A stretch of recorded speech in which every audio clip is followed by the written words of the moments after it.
President Obama saying that he's confident that his drive to overhaul health care will succeed in a New York Times op-ed piece that was published today. The president citing powerful organizations as allies in his fight, including the American Medical Association and the AARP. But the nation's seniors may not be on his side. Joining us now is Jim Martin. He is the president of the 60+ Association. It's a lobbying organization representing over 500,000 seniors nationwide. Good to talk to you, Mr. Martin. Thanks very much for being here. And I'm curious as to why the president would include this in an op-ed piece today when he caught flack earlier in the week when he said that the AARP was on his side. They quickly came out and said, that's not the case, Mr. President. What about your organization? Well, I think the AARP, the ARP as I call them, just shorthand way, they're slipping and sliding away from this proposal because the heat is on.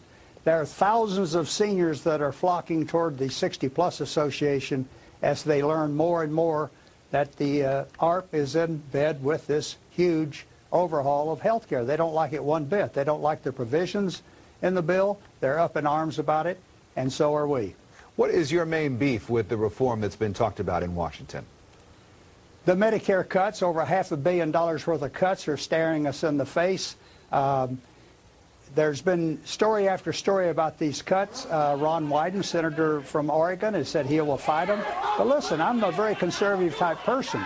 Limited government, less taxes. $500 billion in cuts. The CBO office says there's probably another $116 billion, including Medicare and Medicaid. So it's really $616 billion in cuts facing seniors. They don't like it one bit. That's to help finance insurance for 45 million uninsured. We're saying go find the money elsewhere. Senior citizens have paid into this program for the whole life of it, the 44 years that it's been in existence.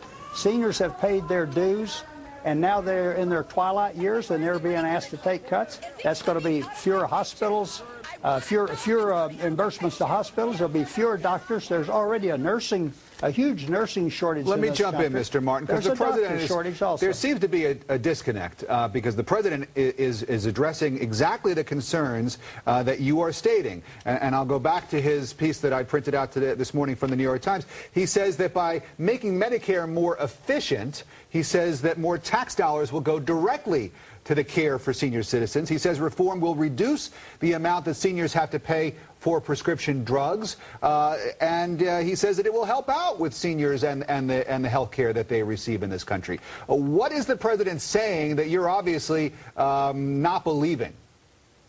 Well, I'm from the old school. I'm not going to say my president is lying. I think they're playing fast and loose with the truth. Well, there's really not much of a difference there, sir, if you don't mind me saying, between saying that he's playing fast and loose with the truth and that he's lying. He comes out day after day. I've heard him say it over and over again, and he's talking to seniors as well as everybody else, and he says that if you have health insurance that you like, you can keep it. If you have a doctor who you like, you can continue to see that doctor. He keeps saying it, and people like yourself and others just aren't buying into that idea, and I'm just wondering why not. Well, again, yesterday in Colorado, for example, he started talking about tax cuts and leaving more money with you, the taxpayer, and you can... If you like the plan you're under, you can keep it. No one's going to come between you and your doctor. I closed my eyes for a minute and I thought it was George Bush I was listening to about tax cuts, tax relief, if you will. Clearly, this is look. Everybody agrees there has to be some health care reform, but on the other hand, you don't throw a wrecking ball at a system that has served seniors in particular so well through the years. Let me ask you one more question here about about another part of this debate that opponents to the president's plan have been talking a lot about. Yesterday in Colorado, the president spoke pretty passionately about his own grandmother, whom he lost just days before the election last November, as a way to try to persuade people that he is not interested in pushing our country towards these quote-unquote death panels that so many people have been talking about. A lot of people have come out since then and said that there is no talk of death panels in any of the bills, any of the ideas that are being floated around Washington. The president's remarks on this yesterday, did he convince you, sir, that he is not trying to push the country towards some kind of government-insisted euthanasia? Well, let me answer it in this fashion. That language is so ambiguous that everybody is talking about it on both sides. Senator Grassley the other day said, we're going to take it out of the bill.